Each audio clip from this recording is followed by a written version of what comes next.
நெய், எண்ணெய், சாயம், பட்டசாயம், ஜின்னு அது கிடையாது. அது லிவரை கெடுக்கக்கூடிய சப்ஸ்டன்ஸ். நல்லா தண்ணி குடிங்க. ஃபேட் கம்மியா இருக்க ஆகாரத்தை சாப்பிடுங்க. நார்மல் வெஜிடபிள் சாப்பிடுங்க. நார்மல் காய்கறிகள் சாப்பிடுங்க. லிவர் கெடாது. கெட்டுப்போன லிவர் அது அந்த பாத்ரூம் பண்ற வேலை.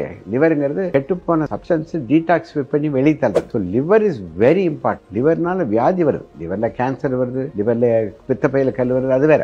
லிவர் சிரோசிஸ் வராம தடுக்கிறதுக்கு நல்ல உணவு பழக்க வழக்கங்கள். அதுக்கடுத்து கிட்னி, 2 கிட்னி இருக்கு. ஒரு கிட்னி கெட்டு போனால் இன்னொரு கிட்னி இருக்கு. அதுக்காக கடவுள் 2 கிட்னி கொடுத்திருக்காரு. தினம் 3 லிட்டர் தண்ணி குடிங்க. பாத்ரூமுக்கு அட்லீஸ்ட் மினிமம் 2 லிட்டர் போகணும். மாத்திரைகள் சாப்பிட்டா கிட்னி கெட்டு போகுது. ஓவர் த கவுண்டர் மாத்திரைகளை சாப்பிட்டு என்னென்ன மாத்திரைக்கு வலிக்க மாத்திரை சாப்பிடுறோம், அந்த மாத்திரை சாப்பிடுறோம், ஆன்டிபயோட்டிக் நாமளே சாப்பிடுறோம். இப்படியெல்லாம் பண்ண முடியாது. டாக்டர் அணுகாம மாத்திரைகள் சாப்பிடலாம். Normal food and normal amount of water you drink. Barley water சாப்பிடுங்க, ஆரஞ்சு ஜூஸ் சாப்பிடுங்க, பொமோகிரானேட் ஜூஸ் சாப்பிடுங்க, வாழைப்பழம் சாப்பிடுங்க, பொட்டாசியம் இருக்கிறதுல, வெள்ளரி பழம் சாப்பிடுங்க, மாதுளை பழம் சாப்பிடுங்க, நல்லது கொய்யா பழம் சாப்பிடுங்க. இதெல்லாம் சாப்பிட்டீங்கன்னா கிட்னி கெடாது, லிவரும் கெடாது. ரத்தம் கெடாம இருக்கிறதுக்கு என்ன பண்ணும்? புஷ்டியான ஆகாரம் சாப்பிடணும். அயன் இருக்கிற ராகி சாப்பிடும். அயன் டேப்லெட் சாப்பிடணும். ராகி சாப்பிடலாம். வெஜிடபிள்ஸ், கிரீன் லீஃபி வெஜிடபிள் சாப்பிட்டீங்கன்னா ரத்தம் நல்லா ஊறும். அதுவும் பிரசவமான காரணத்தில் இருக்க பெண்களுக்கு 10 கிராம் குளுக்கோஸ், 10 கிராம் ஹீமோகுளோபின் இருக்கணும். 8 கிராம் கீழே போச்சுன்னா ரத்த சோகை. அப்ப டாக்டர் பார்க்கலாம், வேற மாத்திரை. மூளைக்கு முக்கியமா தேவை படிப்பு. நல்ல புத்தகங்களை படிச்சீங்கன்னா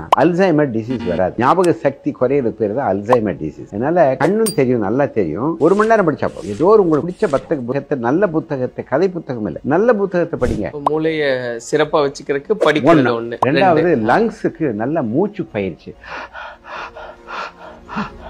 வாயை திறந்துட்டு மூச்சு விடுங்க.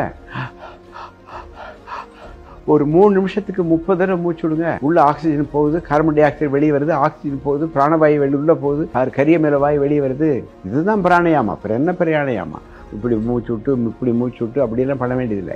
நல்ல வாயில விடுங்க சார் மூச்சு. வாயை திறங்க, மூச்சு விடுங்க. உள்ள கபம் எல்லாம் வந்துடும். லங்ஸ் நல்லா கிளீனா இருக்கும். Heart, cardiovascular exercise. ஹார்ட்டோட ரேட் 72, 150 கொண்டு வாங்க. எப்படி கொண்டு வரது? எக்ஸசைஸ் பண்ணுங்க, தண்டால் பிஸ்கி எடுங்க, ஸ்கிப்பிங் பண்ணுங்க, ஓடுங்க, யோகாசனம் பண்ணுங்க, நல்ல குழந்தைகளோட விளையாடுங்க, டான்ஸ் ஆடுங்க.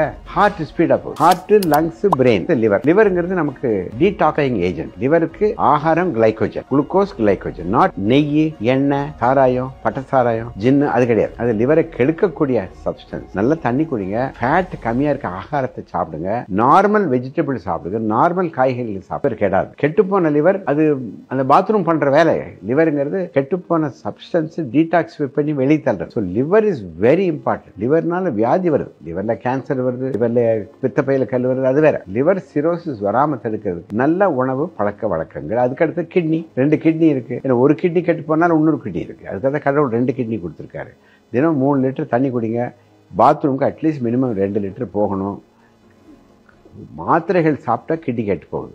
ஓவர் த கவுண்டர் மாத்திரைகளை சாப்பிட்டு என்னென்ன மாத்திரைக்கு வலிக்க மாத்திரை சாப்பிட்றோம், அந்த மாத்திரை சாப்பிட்றோம், ஆன்டிபயோட்டிக் நாமளே சாப்பிட்றோம். இப்படியெல்லாம் பண்ண முடியாது. டாக்டர் அணுகாம மாத்திரைகள் சாப்பிடாது. Normal food and normal amount of water you drink. Barley water சாப்பிடுங்க, ஆரஞ்சு ஜூஸ் சாப்பிடுங்க, பொமோகிரானேட் ஜூஸ் சாப்பிடுங்க, வாழைப்பழம் சாப்பிடுங்க, பொட்டாசியம் இருக்கிறதுல, வெள்ளரி பழம் சாப்பிடுங்க, மாதுளை பழம் சாப்பிடுங்க, நல்லது கொய்யா பழம் சாப்பிடுங்க. இதெல்லாம் சாப்பிட்டீங்கன்னா கிட்னி கெடாது, லிவரும் கெடாது. ரத்தம் கெடாமல் இருக்கிறதுக்கு என்ன பண்ணணும்? புஷ்டியான ஆகாரம் சாப்பிடணும். அயன் இருக்கிற ராகி சாப்பிடணும். அயன் டேப்லெட் சாப்பிடணும். ராகி சாப்பிடலாம். வெஜிடபிள்ஸ், கிரீன் லீஃபி வெஜிடபிள் சாப்பிட்டீங்கன்னா ரத்தம் நல்லா ஊறும். அதுவும் பிரசவமான காரணத்தில் இருக்க பெண்களுக்கு 10 கிராம் குளுக்கோஸ், 10 கிராம் ஹீமோகுளோபின் இருக்கணும். 8 கிராம் கீழே போச்சுன்னா ரத்த சோகை. அப்போ டாக்டர் பார்க்கலாம். காலையில் 4 மணிக்கு எந்திரிங்க. பிரம்ம முகூர்த்தத்தில் தியானம் பண்ணுங்க. நல்ல புத்தகங்களை படிங்க. அரை மணி நேரம் நல்லா ஓடுங்க. பிரேக்ஃபாஸ்ட்டுங்கிறது ஃபுல்லாக சாப்பிட்றது கிடையாது. ஒரு 7 மணிக்கு ஒரு 2 இட்லியோ 2 தோசையோ உப்புமாவோ ஏதோ ஒன்று சாப்பிடுங்க. நான் வெஜிடேரியன் காலையில் சாப்பிடாதீங்க. மத்தியானம் 1 மணி 2 மணிக்கு பசிச்சு பின்னாலும் சாப்பிடுங்க. ஒரு ஃபுட்டில் full of fruits and vegetables. Rice avoid பண்ணிக்கோங்க ஒரு வேளை. இன்னொரு வேளை சிறுதானியங்கள் இருக்குது. ராகி, கம்பு, சோளம், குதிரை மசாலா இதெல்லாம் சாப்பிடுங்க. மக்காச்சோளம் எல்லாம் சாப்பிடுங்க. கடையில் போய் சாப்பிட்றது முடிஞ்ச வரைக்கும் அவாய்ட் பண்ணுங்கள். எண்ணெயில் பொரிச்ச ஐட்டங்களில் ரொம்ப கஷ்டம் இருக்குது. சிப்ஸ் சாப்பிட்றோம், எண்ணெய் இருக்குது. பொட்டேட்டோ சிப்ஸ் சாப்பிட்றோம், எண்ணெய் நிறையா இருக்குது.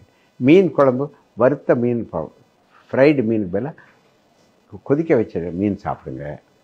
நல்ல நார்மல் நேச்சுரல் ஆர்கானிக் ஃபுட்டு சாப்பிட்டீங்கன்னா வியாதி வராது.